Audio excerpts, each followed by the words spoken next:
बिस्मिल्लाहिर्रहमानिर्रहीम। अस्सलाम वालेकुम व्यूअर्स। आज मैं आपके लिए तुर्किश रेसिपी लाई हूँ जिसका नाम है तुर्किश अडाना कबाब।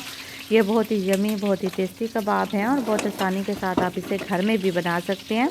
तो अगर आपको ये रेसिपी चाहिए तो आपको ये वीडियो एंड तक देखनी होगी। तो चले बनाते हैं।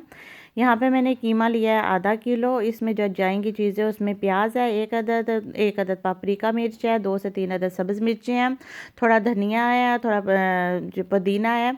लहसुन इसमें ज़्यादा जाता है। आप 1 टेबल स्पून जो है वो लहसुन की पेस्ट डालेंगे और हाफ़ टी स्पून इसमें अदरक डालेंगे, उसकी पेस्ट।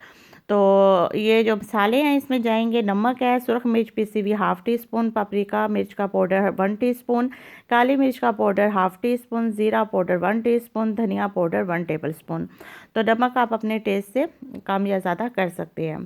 तो सबसे पहले हम ये स्टेप बाय स्टेप तमाम चीज़ें जो है इनको ग्राइंड कर लेंगे। पहले हम इसमें प्याज, पुदीना, धनिया और इसमें सब्ज़ मिर्चें, पापरिका, ये तमाम चीज़ें जो हैं, लहसुन, अदरक, इन तमाम चीज़ों को हम पहले ग्राइंड कर लेंगे और उसके बाद फिर हम इसमें कीमा शामिल कर देंगे, साथ में मसाले शामिल कर देंगे।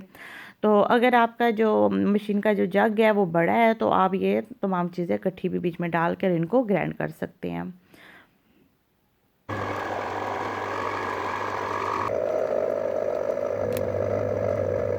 तो ये आप देख सकते हैं कि कितना ज़बरदस्त ये तैयार हो चुका है, बिल्कुल मलाई की तरह ये कीमा जो है वो तैयार हो गया है। इसके लिए जो सीख चाहिए होती है वो हमें चौड़ी चाहिए होती है। मेरे पास वो नहीं थी तो मैंने ये छुरी का इस्तेमाल किया है। तो आप ये भी कर सकते हैं और थोड़ा सा आप कीमा लेकर इस तरह उंगलियों की मदद से आप इसे दबाते जाएं और चिपटे से ये कबाब, सीख कबाब जो होते हैं उनकी शक्ल में ये बनते हैं। लेकिन एक इसमें ख्याल आपने रखना है कि उंगलियों से आपने इसे प्रेस करना है और उनके निशान आपने छोड़ते हुए जाना है। ये एक मेन इनकी देखने में भी खूबसूरती लगती है और एक निशानी होती है अडाना कबाब की, ये तुर्किश अडाना कबाब। तो इसी तरीके से आप ये बनाते जाएं और उसके बाद फिर हम इन्हें फ्राई करेंगे। एक चीज़ का आपको मैं बता दूं कि ये जो मैंने आपको मसाले बताए हैं और ये चीज़ें बताई हैं ये मैंने आधा किलो कीमे की बताई हैं। तो अगर आप 1 किलो कीमा या इससे ज़्यादा करेंगे तो फिर इन चीज़ों की मिकदार भी आप ऐसे ही डबल कर देंगे। और नमक और मिर्च हमेशा मैं आपको बताती हूँ कि वो आप अपने टेस्ट के हिसाब से कम या ज़्यादा कर सकते हैं। अब हम पैन में थोड़ा सा ऑयल डालेंगे और मीडियम आंच में हम इन कबाब को फ्राई करेंगे। 3 से 4 मिनट तक आप एक साइड पे आप इन्हें फ्राई करें और फिर उसके बाद आप इनके साइड चेंज कर दें और इसी तरह दूसरी साइड पे आप इन्हें फ्राई कर लें। यकीन माने ये इतने मज़ेदार ये कबाब बनते हैं, इतना डिफरेंट, बिल्कुल इनका अलग इनका टेस्ट होता है। आप खाएंगे तो आप बिल्कुल मुझे याद करेंगे और कहेंगे कि बहुत ही अच्छी रेसिपी मैंने आपको ये दी है। मेरे घर में ये सब बहुत शौक़ से खाते हैं, मेरे बच्चे बहुत शौक़ से खाते हैं।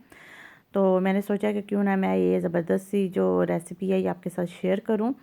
और इसके साथ ये सब्ज़ मिर्चें वगैरह भी मैंने वो भी फ्राई की हैं। ये तुर्किश मिर्चें हैं, ये तेज़ नहीं होती हैं तो बहुत ही मज़े की लगती हैं। और ये यहाँ की जो अरेबिक ब्रेड है उसके साथ जो रोटी है उसके साथ ये खाया जाता है। तो आप ये नान, तंदूरी रोटी या चपाती जो घर में बनाई जाती है उसके साथ आप ये खा सकते हैं, पराठे के साथ खा सकते हैं। ये देखें कितना ज़बरदस्त प्लेटर जो है हमारा तैयार हो चुका है। चटनी है, साथ में कबाब हैं, सलाद है, सब्ज़ मिर्चें हैं फ्राई की हुई, साथ में ये अरेबिक रोटी है। तो बहुत ही मज़े के बने हैं। तो मुझे ज़रूर इसका फ़ीडबैक दीजिएगा। अल्लाह हाफ़िज़।